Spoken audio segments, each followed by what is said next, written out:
Nous parlerons ce soir du Sénégal, le rappeur Akon qui a posé la première pierre d'une ville digne du Wakanda.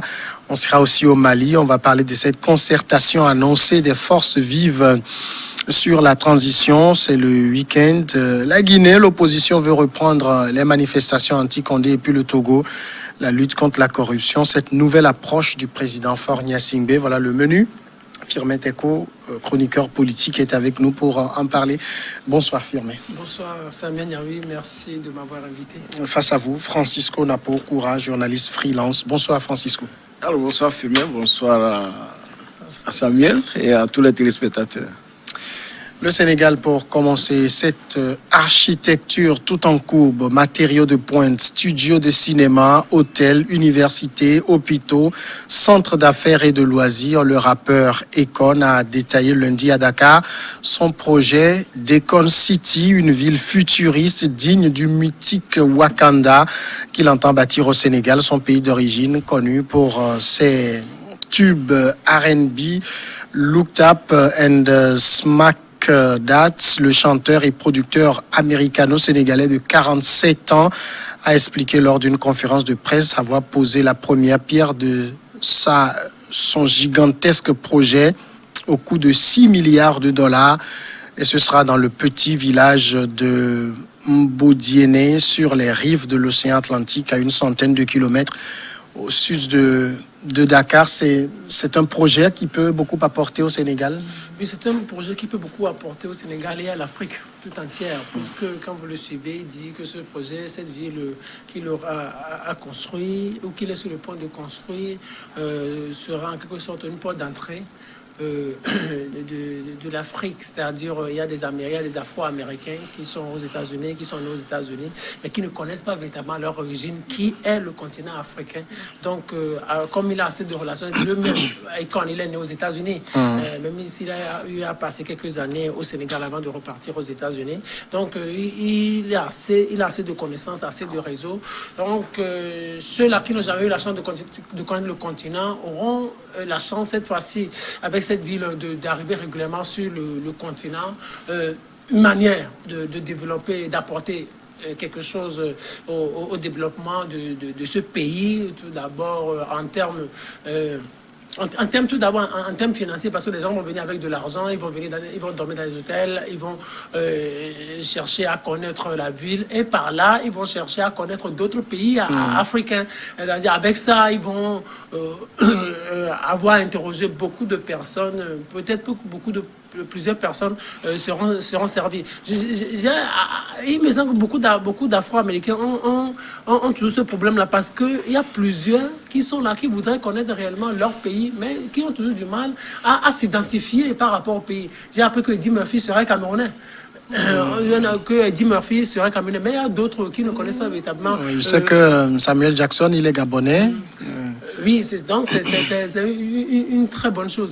Et puis, c'est une bonne chose pour le continent africain, parce que c'est le développement qui prend un coup bien positif. Ce village va devenir une ville.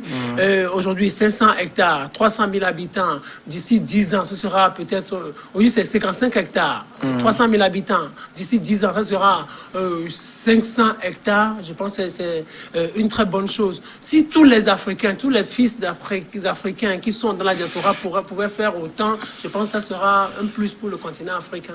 Ce genre de projet, c'est ce dont le Sénégal a besoin aujourd'hui? Oui, c'est vraiment... Quand j'ai lu vraiment le projet, j'ai beaucoup tiqué, parce que d'habitude, on attend des États. Et voilà un fils du africain qui est né en Amérique. Il est revenu ici au Sénégal vivre et repartir au bout de 7 ans. Et voilà, aujourd'hui, c'est une grande personnalité. Il est chanteur d'ailleurs. Et puis, il a son entreprise, Akon Lighting Africa, qui développe les solutions en énergie renouvelable. Donc, après avoir fait des milliards, il se dit qu'il faut apporter quelque chose à cette Afrique-là. Sinon, c'est un bon projet que on peut demander à tout le monde, tous ceux qui s'affichent africains, togolais, sénégalais, ghanéens, qu'ils puissent le faire pour le développement des milieux. Vous avez vu, il ne s'est pas arrêté seulement aux constructions de logements. Il y a écoles, universités, les hôpitaux, ce qui nous manque énormément dans notre pays. C'est un projet vraiment à saluer, mais il ne faut pas que ça demeure un mythe, parce que lorsqu'on parle de Akanda, c'est une ville mythique, voilà, qui n'existe nulle part. Mais comme lui-même dit, c'est Ekon City, donc étant donné qu'il s'est donné et son nom, n'est-ce pas, à cette ville qui va se créer. Nous allons prier pour que cela prenne véritablement corps. Moi, ce qui m'a intéressé en plus, c'est de voir qu'ils ont mis même un timing là-dedans. Le gars, j'ai vu son âge, il est à 47 ans. Oui. D'accord, il prévoit d'ici à 2023, l'horizon 2023, disons, faire déjà 500 hectares. Ça veut dire que 55, disons, hectares de ville. C'est-à-dire que de pouvoir construire sur une superficie de 55 hectares. Donc, d'ici à l'horizon 2023, sinon dans 3 ans. Ce qui est vraiment, ce que je trouve très important et qui nous permettra de pouvoir évaluer. Il n'a que 47 ans.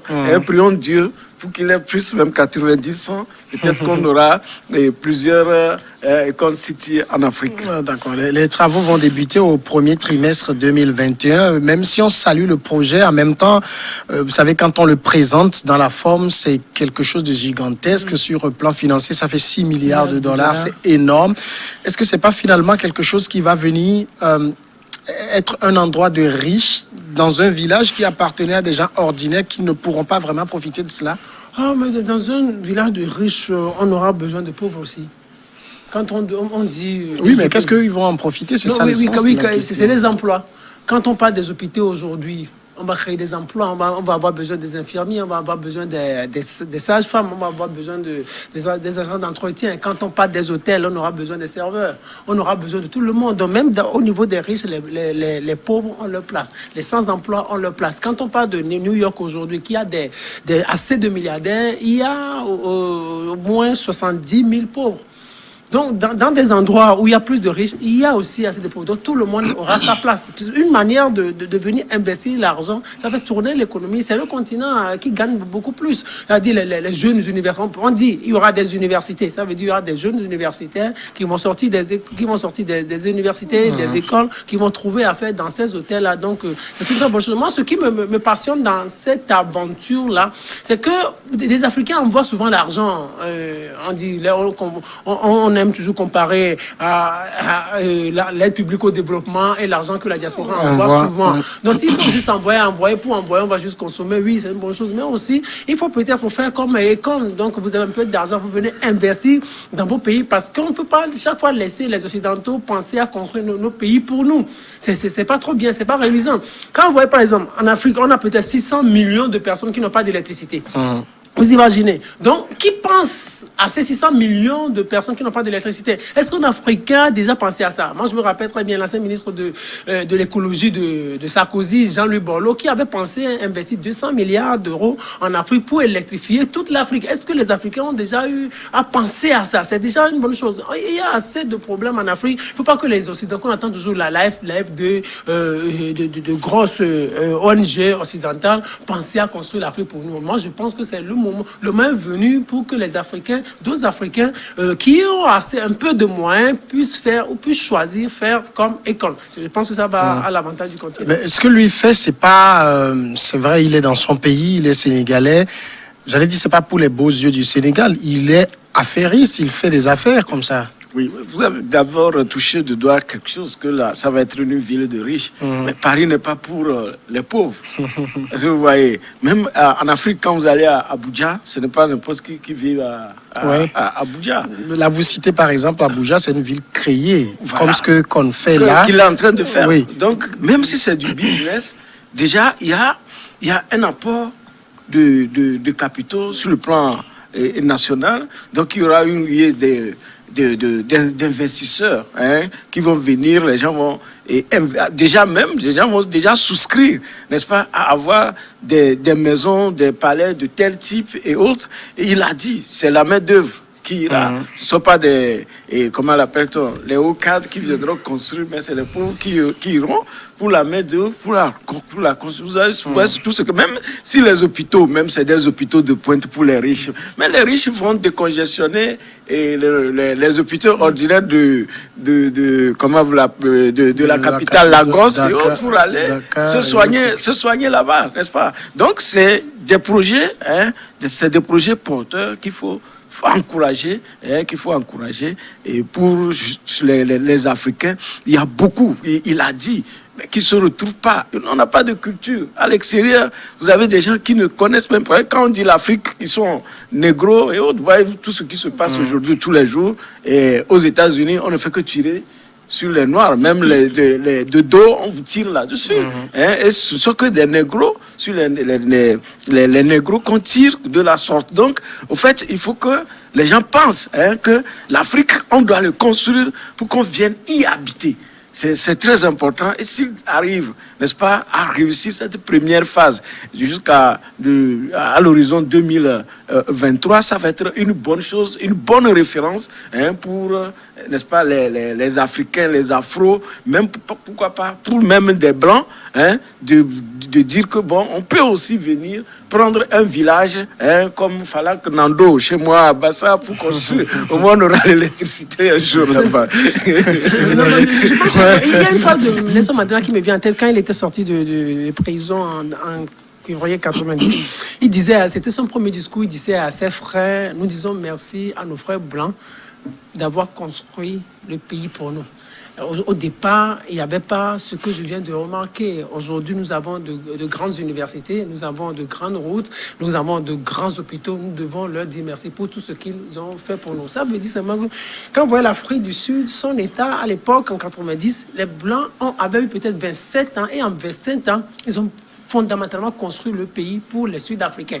Mais regardez par exemple, de 1990 à aujourd'hui, ça fait déjà 30 ans. Est-ce que les Africains, ceux-là qui se succèdent aujourd'hui au pouvoir en Afrique du Sud, est-ce qu'ils ils sont arrivés à faire autant, à faire comme les Blancs? Est-ce qu'avec les Mandela qui étaient passés, avec les Thabo Mbeki, avec Jacob Zuma, avec celui-là qui est là aujourd'hui, Ramaphosa, est-ce que pendant ces 27 ans-là, ils ont pu faire comme les Blancs? Est-ce qu'ils ont eu à construire de grandes universités? Est-ce qu'ils ont eu à construire de grands hôpitaux? Est-ce qu'ils ont eu à investir fondamentalement dans l'économie sud-africaine? Je pense la réponse est peut-être la négative. Donc, juste dire que les Africains, il est temps qu'on pense à beaucoup investir. Bien sûr, l'État, on accuse l'État, on reproche tant de choses à l'État. Mais il faut que nous investissions, nous pensions à investir dans nos économies pour faire développer, décoller notre continent. Mais moi, je reste toujours sur la même question du bénéfice que les gens vont en tirer. Vous savez, il y a des partis aujourd'hui, même dans nos pays, il y en a. Vous avez des quartiers de riches où on n'a pas envie de voir une catégorie de personnes. C'est peut-être à ça que ça va ressembler finalement. Oui, mais c'est les gens, tout ce qu'on leur prend comme terre pour ce genre de projet, des gens qui vivent d'agriculture et d'autres activités sur ces genres de terre, ils perdent beaucoup. On va leur faire miroiter des hypothétiques jobs. Mais quand vous avez ces genres de structures qui sortent de terre, c'est des gens recherchés qu'on va aller chercher pour travailler là-bas. Mais Samia, nous vivons dans le monde. C'est la vie est ainsi faite. Mais toujours est-il qu'il va apporter quelque chose. Il va transformer l'image de ce pays en cette partie du Sénégal. C'est déjà un point. Regardez, par exemple, quand vous voyez Paris aujourd'hui, mais j'ai l'habitude de dire que là où il y a plus de SDF, c'est dans les pays occidentaux. Regardez, quand vous voyez Paris aujourd'hui, c'est une ville de riches. Les miséreux même. Mais les miséreux, vous les trouvez là-bas. Regardez, c'est une ville de riches, mais on trouve encore les miséreux à ces endroits-là. Les gens sans emploi, regardez là où les gens vivent des poubelles. C'est en France aussi, là où les gens vivent de poubelles. Si on dit des gens vivent de plus de poubelles, c'est dans les pays occidentaux, pas en Afrique, pas au Togo. La manière dont les gens vivent de poubelles, ce n'est pas la même manière que les gens vivent de poubelles au Togo. Donc, juste dire que autant il y aura des riches, mais autant aussi les pauvres aussi, il y aura des pauvres, ils seront un peu négligés, mais des pauvres trouveront aussi leur compte. Je vous l'ai dit, il y aura des balayeurs de rue, il y aura des balayeurs de rue, il y aura des sages-femmes, il y aura des femmes de ménage, il y aura des agents d'entretien, il y aura des agents de sécurité. Donc tout le monde trouvera quelque chose. Bien sûr, on ne pourra pas satisfaire tout le monde. C'est ainsi, c'est comme ça, le monde est fait. Bien sûr, les gens qui seront dépossédés de leur terrain, comme on le fait ici, on parle souvent d'expropriation ou de terrain administratif. Bien sûr, les gens sont un peu lésés, mais on pense à eux, mais je pense que la vie est ainsi faite. Un tel projet de 6 milliards de dollars doit avoir une étude d'impact environnemental, normalement qui doit permettre de redéployer, sinon de reloger les gens dans d'autres milieux. Au Burkina, ici, j'ai un peu suivi ça. Lorsque on vous dépossède du terrain, on vous dédommage de sorte que vous puissiez, n'est-ce pas, aller vous installer. Et voilà, là où il se doit. Donc, mais en même temps, vous savez que généralement, dans nos pays, il y a toute une histoire qui est attachée à cette terre. C'est la terre des ancêtres et tout. Oui, c'est vrai que c'est la terre des ancêtres. Quand je prends, par exemple, il donnait l'exemple du Togo, où on a dépossédé les gens de toute la caisse de l'université, les camps, tout ça, là. On n'a pas pratiquement fini par dédommager les propriétaires terriens. Est-ce que vous voyez? Donc, ici, que je dis que je vois le projet d'envergure, et ce projet, si ce n'est pas fait, qu'ils en tiennent compte et que les gens soient redéployés, que même s'ils vont être relogés ailleurs, si en contrepartie le nombre de surfaces, que ça ne soit pas des surfaces données comme ça, c'est-à-dire agricoles, qu'on donne dans l'air, c'est-à-dire que ce soit des terrains travaillés, qu'on puisse leur permettre de faire une agriculture plus ou moins moderne, au lieu de l'agriculture avec la roue et les machettes. Et je crois qu'on ne serait pas le premier. Il y a des gens qui le font, paraît-il que la Côte d'Ivoire, Didier Drogba aurait construit un hôpital. Oui. Je sais que Bonaventure Kalou, de la Sierra Leone, faisait beaucoup de choses. Et George Weah, si George Weah est arrivé à ce stade d'être président, et je crois que c'est par rapport à l'assistance qu'il a toujours apportée constamment à son pays. Je crois qu'au niveau du Sénégal, il y a même déjà des gens qui le faisaient en construisant des hôpitaux. Donc c'est à encourager lorsqu'on va dehors. Et puis Ambroise Ouitassan l'a chanté. Ayakane, quand tu sors, tu en trouves, ramène à la maison. Est-ce que vous voyez? Donc c'est déjà une exhortation que les Africains, partout où on est, qu'on doit penser que lorsqu'on gagne quelque part, on sort, on va, on gagne, et il faut qu'on ramène quelque chose. Et j'ai lu quelque chose d'intéressant dans ses recherches, c'est qu'il est retourné au pays. Là où ces fétiches se sont implantés, et pour aller prendre la bénédiction des anciens.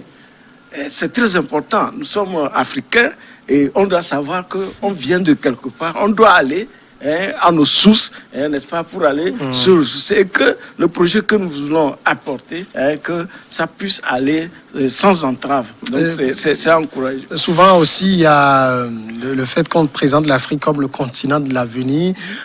C'est nous qui voyons que des problèmes, mais il y a d'autres qui voient beaucoup d'opportunités sur le continent. Oui, mais sur ce point, peut-être je vais vous décevoir. Le continent d'Afrique, j'ai l'habitude de dire que c'est un continent d'avenir, mais pas pour les Africains. C'est beaucoup plus pour les Occidentaux. Parce que ce sont les Occidentaux qui pensent à comment construire l'Afrique, comment la développer. Et quand on parle de grandes routes à construire, c'est avec des matériaux des Occidentaux. Quand on parle des aéroports à construire, c'est avec les matériaux des Occidentaux. Quand on parle des universités, tout viendra des Occidentaux. Donc c'est pour cela que les Occidentaux pensent, ils voient assez d'opportunités sur le continent africain. Ils pensent investir assez de milliards, ils pensent à investir assez, récolter assez de milliards. Mais nous, Africains, on est là. C'est comme on est assis sur des ressources, des sous-sols. On ne sait pas quoi en faire. D'autres, ils voient des ressources et voudraient bien l'exploiter. On va aller à la pause tout de suite. On a déjà pris du retard. Pause.